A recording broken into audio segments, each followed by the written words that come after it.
nation. There are some people in the world who fight an unseen battle within themselves 24/7 with a big smile on their face. They never cry, they never crip, they never whine. I call such people warriors because these people know the art of living life, and they're way better than those people who just exist in the world. 6.5 years back, I met a car accident. I was traveling from Balochistan to my hometown, Rahimia Khan. The driver slept, and the car fell in the ditch. As a result of that incident, I sustained multiple injuries. The list is a bit long, don't get scared. Radius ulna of right arm were fractured. Shoulder bone and collarbone were fractured. Lungs and liver were badly injured. The whole rib cage was fractured.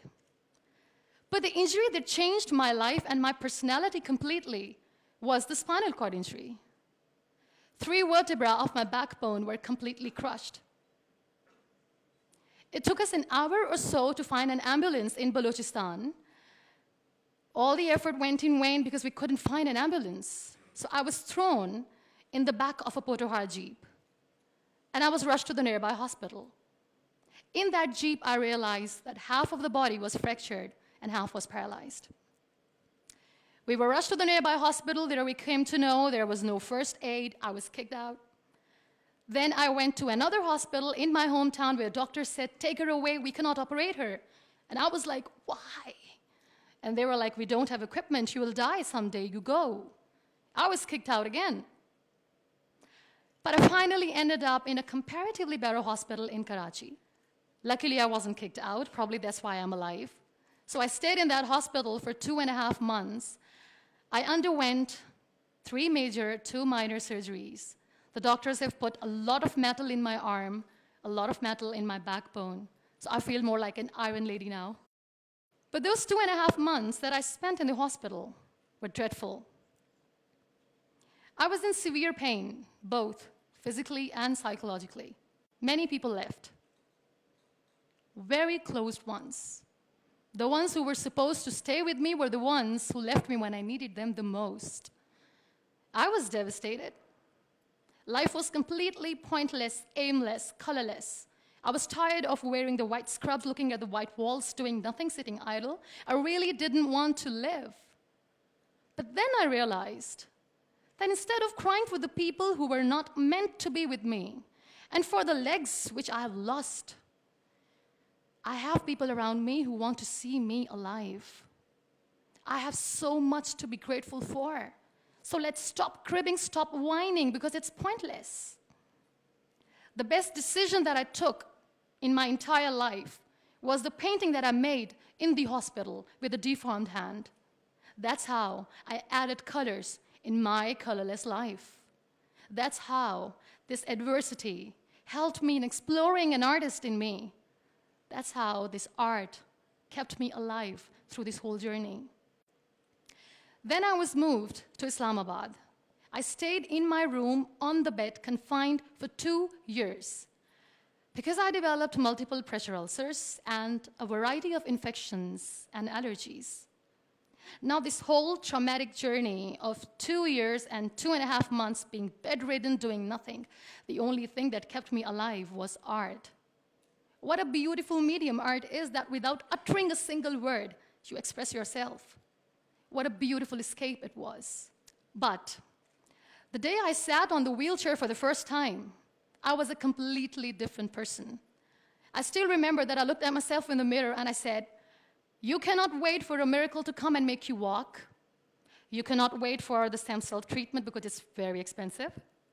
You cannot wait and sit in the corner of the room crying and begging for mercy because people don't have time."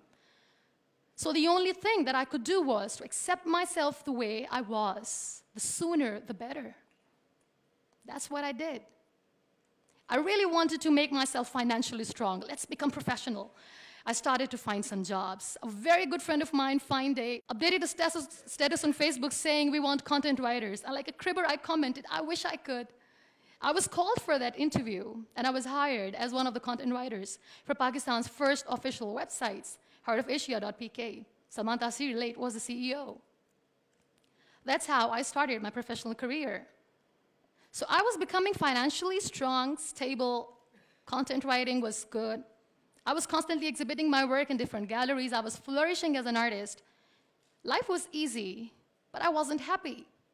I was not contented because I was constantly aiming high. I was thinking big. I didn't know how I'm going to do, but I knew that I wanted to do something big for people, for the country.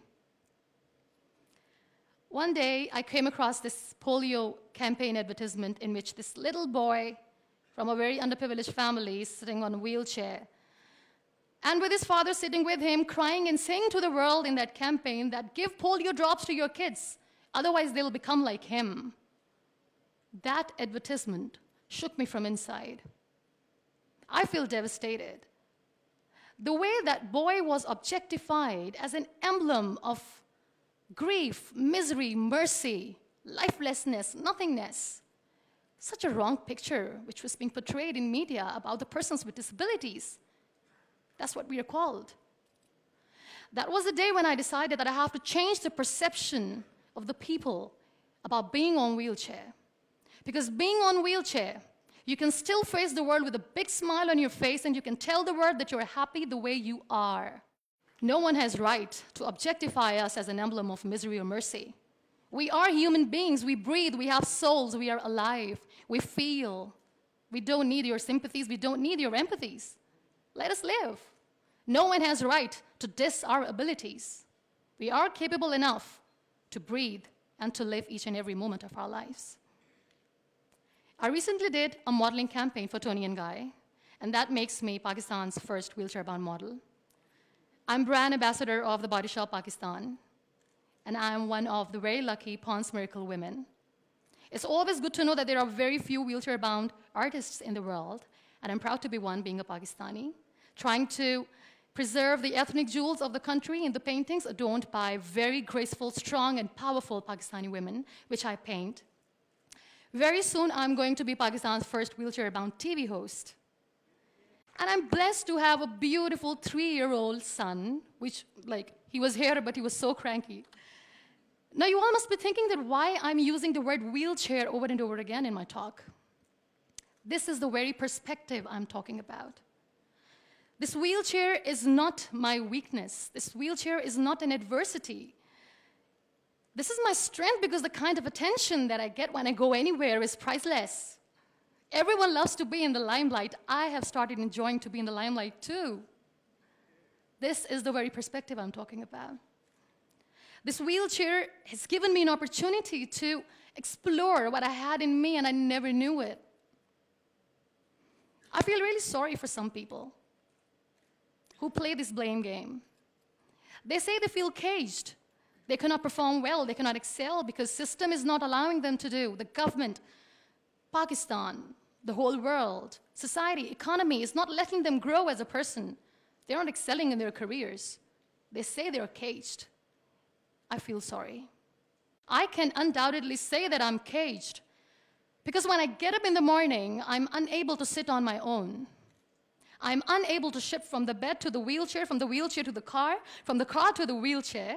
I need an assistant 24/7 to do little things in life. Let's make it more simple. When I feel thirsty at midnight, and when I forget, which I always do, when I forget to keep my water bottle on my nightstand, and when I don't see anyone around to help me, I stay thirsty for the whole night because I'm unable to get a glass of water for myself. I can undoubtedly say that I'm caged by my body, but my mind is free, and so is my soul, and so is my spirit. I can still dream big. I can still think big. I can still aim high. I can still aspire to inspire. Nothing should stop me. This wheelchair should not be the reason or an excuse of not doing anything in life. I still have big dreams. I still have big plans. And I still have to work on that. Be grateful for what you have. And trust me, you will always end up having more. And if you'll cry and if you'll crib for the little things in your life, you will never, ever have enough. You want to excel? You want to grow? You want to be powerful and passionate and great professionals? Learn the art of converting your adversities into opportunities. The moment you're going to learn it, sky's the limit. So be grateful, be happy, be alive, and don't let anyone diss your abilities. Thank you.